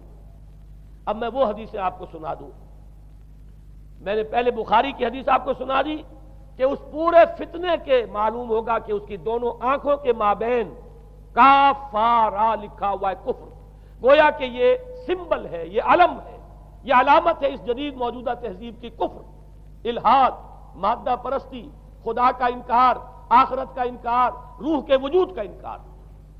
اس کے بعد فرمایا یہ ابو داؤد کی روایت ہے، فواللہ، تو خدا کی قسم وہ وقت جب آئے گا، ان الرجل لیاتیہ وہو یحسب انہ مومن، ایک شخص حاضر ہوگا اس کے پاس، دجال کے پاس، اور وہ شخص اپنے آپ کو مومن سمجھتا ہوگا کہ مومن ہے، فیتبعہ بما یبعث بہ الشبہات، لیکن جو شبہات اس فتنے کی وجہ سے اس کے اندر پیدا ہو جائیں گے اس کی وجہ سے وہ بھی اسی کی پیروی کرے گا۔ آج آپ عالم اسلام کا نقشہ دیکھ لیجئے، ذہنوں کے اندر جو شبہات ہیں، ایمان کے بارے میں یقین کی کیفیت کتنوں کو حاصل ہے، وہی ساری ہماری بھی ویلیوز ہیں، وہی مادی تہذیب جو ہے، آج ہم بھی اسی کے پیروکار ہیں، سمجھتے ہیں اپنے آپ کو مسلمان، سمجھتے ہیں مومن، لیکن ذرا تجزیہ کیجئے۔ اسی کو میں نے اپنے اس کتابچے میں اسلام کی نشرت ثانیہ میں تفصیل سے واضح کیا ہے کہ در حقیقت رگ و پے میں سرایت کر گئی ہے یہ تہذیب، بظاہر جو ہے نظر آتا ہے جیسے روئے ارضی پر، زمین کے اوپر تو آپ کو کہیں اونچائی نظر آ جائے گی، کہیں نیچائی نظر آ جائے گی، کہیں پانی ہے کہیں خشکی ہے، ذرا اوپر چلے جائیں تو ہوا ہے، ہوا کا غلاف پورے کرۂ ارضی کو اپنے اندر لیے ہوئے۔ یہی حال ہے ہر ملک میں آپ چلے جائیں، نیچے کے لوگوں میں کچھ مذہب نظر آ جائے گا تھوڑا بہت۔ ہندوستان میں بھی اگر کوئی مندروں میں جاتا تو گھٹیا آدمی جاتے ہیں، بیچارے نیچ لوگ جاتے ہیں، بڑا لوگ آدمی کوئی نہیں جاتا۔ ہمارے ہاں بھی جا کے ہوتے ہیں مساجد میں سفارا تو غریب، پردہ رکھتے ہیں اگر کوئی تمہارا تو غریب۔ شہروں میں ایک کاروباری طبقہ ضرور ایسا ہے جو نماز روزے کے ساتھ اس کا ایک شوق ہے، لیکن آپ جا کے دیکھ لیجئے دیہات کے اندر کیا حال ہے۔ تو معلوم یہ ہوا کہ نیچے تو شاید کچھ نہ کچھ فرق ہے، یہ مسلمان ملک ہے، یہ ہندو ملک ہے، یہ فلاں ملک ہے، یہ بدھ مت کا ملک ہے، لیکن اوپر چلے جائیں یعنی ہر ملک کے اوپر جو ایلیٹ ہے، جو اعلیٰ تعلیم یافتہ، جو آپ کی ملٹری اور سول بیوروکریسی ہے ٹاپ کی، وہ تو ایک ہی رنگ میں رگے ہوئے، ان کا لباس وہی، ان کا رہن سہن وہی، ان کا تمدن وہی، نام کا فرق اگر نہ ہو تو پتہ نہیں چلے گا یہ مسلمان ہے کہ ہندو ہے کہ سکھ ہے، پر پتہ چلے گا وی پی سنگھ نام ہے تو پتہ چلے گا کہ ہندو ہے، لیکن یہ کہ باقی اس کی وضاحت، اس کا لباس، اس کا اٹھنا بیٹھنا، آپ کے ہاں یہ تو کچھ عوامی دور میں آ کے کرتا شلوار جو ہے وہ آئی ہے، لیکن وہ بھی اندرون ملک ہوتی ہے، باہر جا کر ہمارے اپنے ان لوگوں کے جو لباس ہوتے ہیں آپ کو دیکھیے کہاں فرق معلوم ہو جائے گا کہ کون مسلمان ہے اور کون ہندو اور کون پارسی ہے اور کون عیسائی۔ تو معلوم یہ ہوا کہ اوپر ایک ہی گلوبل سویلائزیشن ہے جس کا دور دورہ ہے، اور اس سویلائزیشن کے ماتھے پر لکھا ہوا ہے کافارا، اس میں وہ ایمان نہیں ہے، اس میں الحاد ہے، مادہ پرستی ہے، کفر ہے۔ اس میں آخری حدیث جو میں آپ کو سنا رہا ہوں، حضور نے فرمایا آخر من یخرج الیہ النساء، اس فتنے کی طرف پیش قدمی کرنے والا آخری طبقہ ہوگا عورتوں کا۔ وہ جب اس تہذیب کی طرف لپکیں گے، یہ طبقہ جب آگے بڑھے گا، یہ جو ہمارے ہاں بھی جلوس نکلتے ہیں، شریعت کا مذاق اڑانے والے جلوس، اسلامی احکام کی نفی کرنے والے جلوس نکلتے ہیں، اور ان کے جس طریقے سے ڈسپلے ہوتا ہے اخبارات کے اندر، جتنا ان کے لیے اعزاز ہے، جتنی ان کے لیے یہاں پر تکریم ہے ہمارے معاشرے کے اندر، اس کو پیش نظر رکھیے۔ آخر من یخرج الیہ النساء حتی ان الرجل لیرجع الی امہ و ابنتہ و اختہ و عمتہ فیوثقها رباطا، یہاں تک کہ ایک بندہ مومن کا حال یہ ہو جائے گا کہ وہ دوڑے گا اور کوشش کرے گا اپنی ماں کو، بیٹی کو، بہن کو، پھپھی کو باندھ کر رکھے کہ وہ نکل نہ جائے۔ یہ حال ہو جائے گا کسی شخص کا۔ آج کتنے لوگ بے بس ہو چکے ہیں، اب وہ باندھ کر رکھنے والے بھی گویا کہ ہتھیار ڈال چکے، ورنہ یہ کہ ایک دور تھا کہ کچھ نہ کچھ باندھ کر رکھنے والے تو تھے، لیکن اب تو آزادی کی صورت آئی ہے تو باندھ کر رکھنے والے جو ہے وہ ہار مان چکے۔ اب تو آپ دیکھیں گے اچھے بھلے نظر یہ آتا ہے، داڑھی رکھی ہوئی ہے، خود جو ہے وہ مذہبی مزاج کے ہیں، لیکن بالکل بے پردہ کو خاتون جو ہے این ان کے اسکوٹر کے پیچھے بیٹھی ہوئی یا ان کے کار کے اندر ان کی برابر کی سیٹ کے اوپر بیٹھی ہوئی جا رہی ہے۔ بے پردگی، یہ اباحیت، ہمارے اخبارات کا جو حال ہے اس کو دیکھیے۔ خدا کے لیے یہ رنگین صفحات بند کرو، لیکن مجال ہے جو کسی کے کان پر جوں تک نہیں ہوئی۔ لہذا حدیث کے الفاظ نوٹ کیجئے، آخر من یخرج الیہ النساء، اس فتنے کی طرف پیش قدمی کرنے میں آخری طبقہ جو ہوگا وہ خواتین کا ہوگا۔ حتی ان الرجل لیرجع الی امہ و ابنتہ و اختہ و عمتہ، یہاں تک کہ آدمی دوڑے گا، پکڑے گا اپنی ماں کو، اپنی بیٹی کو، اپنی بہن کو، اپنی پھپھی کو، اور اسے باندھ کے ہی کوشش کرے گا کہ کہیں وہ اس طریقے سے اس دجالی فتنے کے اندر جو ہے وہ اسی کی پیروی کے اندر گھر سے نہ نکل جائے۔ یہ ہے وہ فتنہ جس کی لپیٹ میں اس وقت پوری دنیا آئی ہوئی ہے۔ اب نوٹ کیجئے، اس فتنے کے لیے اب میں چند باتیں اور کہہ رہا ہوں۔ لغوی بحث کیا ہے؟ دجال کسے کہتے ہیں؟ یہ بنا ہے لفظ دجل سے۔ دجل اور فریب یہ ہماری زبان میں بھی مستعمل، دجل و فریب، دھوکہ دینے والی شے، ملمہ، حقیقت کچھ ہو اوپر کچھ اور پردہ ڈال دیا گیا، یہ دجل ہے۔ گندم نمائی جو فروشی دجل ہے، فریب ہے۔ اسی کے لیے دوسرا لفظ عربی زبان کا جو قرآن میں کثرت سے آیا وہ غرور ہے، دھوکہ۔ اصل میں یہ دنیا دھوکہ ہے جو حیات اخروی کے لیے ایک پردہ بن کر ہماری آنکھوں پر پڑ گیا ہے۔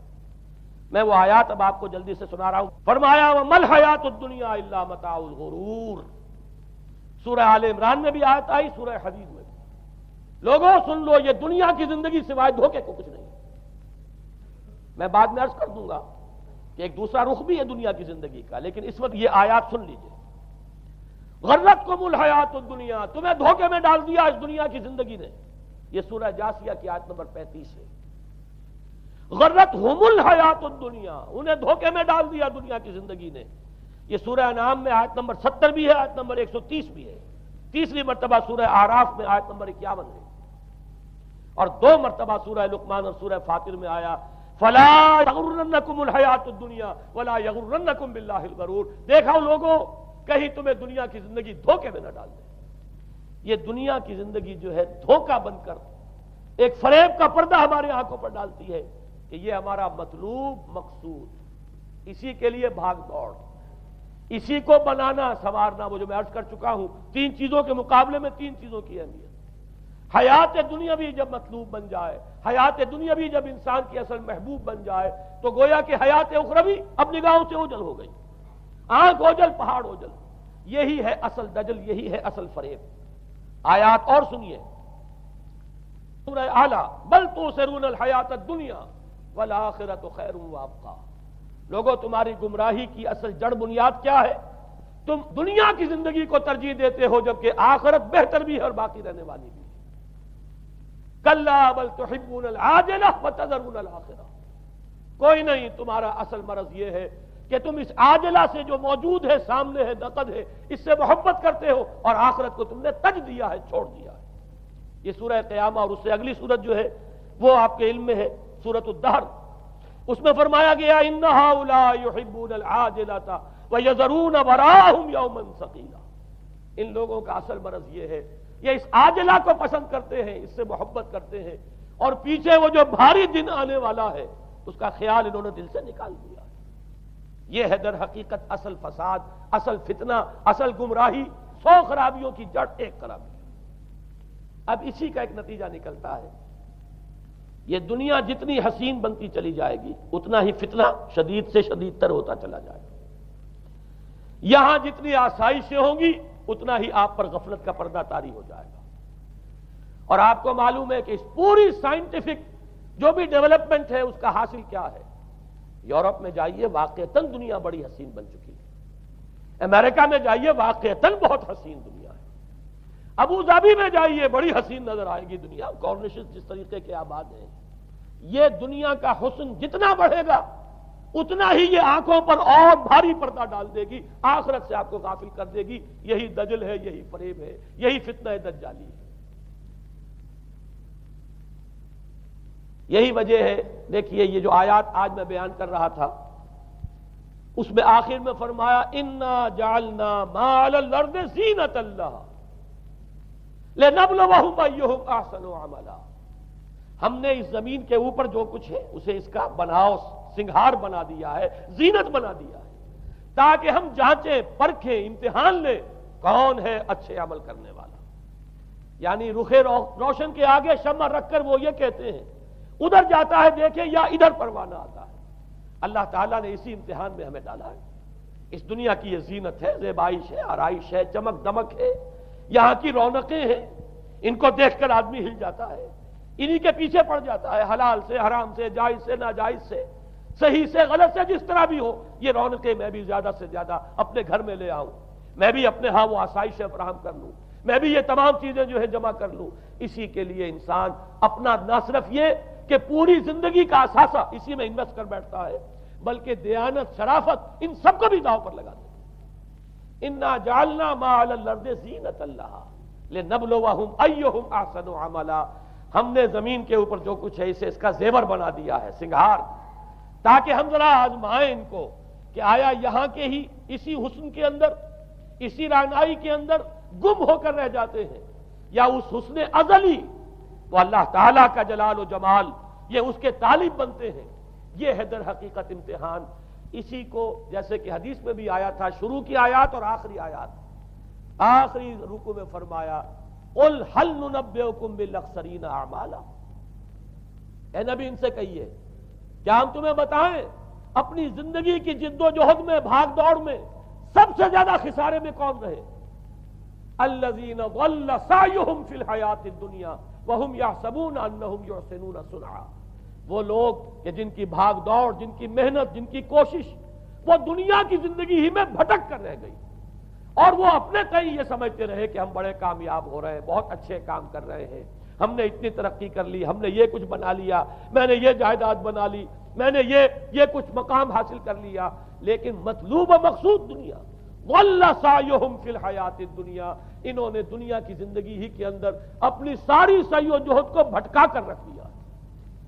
میں اس کا جو دوسرا رخ بتانا چاہتا تھا وہ ایک حدیث کے حوالے سے ہے. اگر آخرت مطلوب و مقصود رہے تو یہ دنیا آخرت کی کھیتی بن جاتی ہے. حضور نے فرمایا دنیا مزرعۃ الآخرہ. اگر تمہارا مطلوب و مقصود آخرت ہے تو پھر یہ دنیا کے اندر یہ کھیتی ہے، بو گے یہاں تو وہاں کاٹو گے.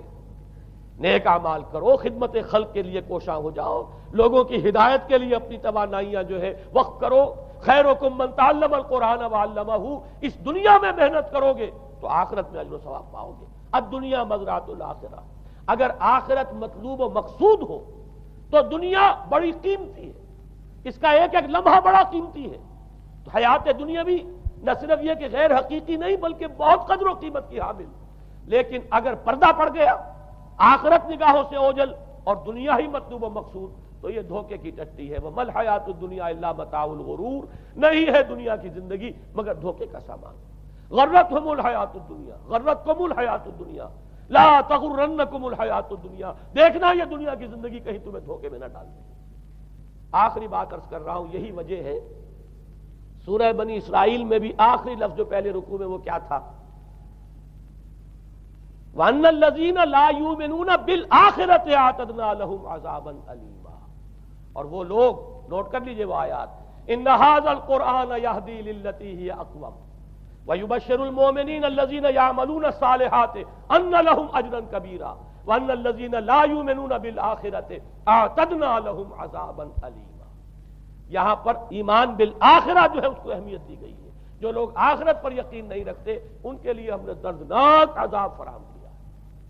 اور یہاں پر بھی جیسا کہ سامنے آ گیا سورہ کہف جو ختم ہو رہی ہے جن مضامین پر، وہ بھی وہی آیات ہیں جن کے بارے میں حدیث میں آیا ہے کہ دجالی فتنے سے محفوظ کرنے میں ان کی بڑی تاثیر ہے. قل هل ننبئكم بالاخسرین اعمالا الذین ضل سعیهم فی الحیاۃ الدنیا وهم یحسبون انهم یحسنون صنعا اولئک الذین کفروا بآیات ربهم ولقائه فحبطت اعمالهم فلا نقیم لهم یوم القیامۃ وزنا. یہ وہ لوگ ہیں جنہوں نے اپنی رب کی آیات کا انکار کیا، جن کی دنیا ہی مطلوب و مقصود بن کر رہ گئی ہے.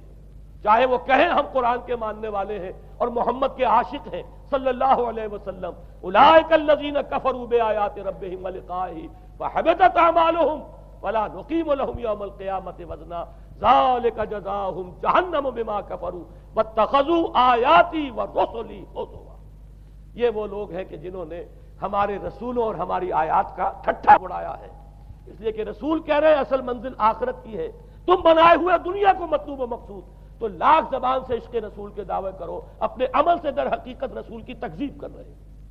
اللہ تعالی ہمیں ان سے محفوظ رکھے اور اصل حقیقت ہماری نگاہوں پر منکشف ہو، اور یہ دنیا ہماری نگاہوں پر پردہ نہ پڑ کر رہ جائے، آخرت سے اور اللہ سے ہمیں محجوب نہ کر دے.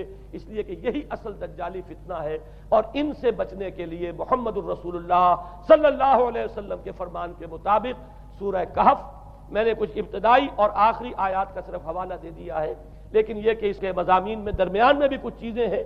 اب میں اس طرح ایک ایک لفظ کے حوالے سے تو آئندہ ان کا تذکرہ نہیں کر سکوں گا، لیکن یہ ہے کہ میں موٹے موٹے مضامین انشاءاللہ سورہ کہف میں اس موضوع سے متعلق آئے بیان کروں گا. اقول قولی ھذا واستغفر اللہ لی ولکم ولسائر المسلمین والمسلمات.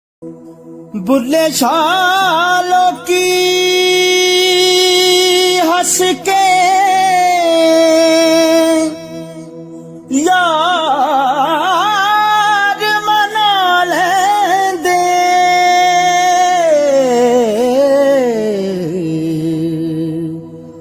تے ساڈا رونا بھی نہ منظور ہویا، منظور ہو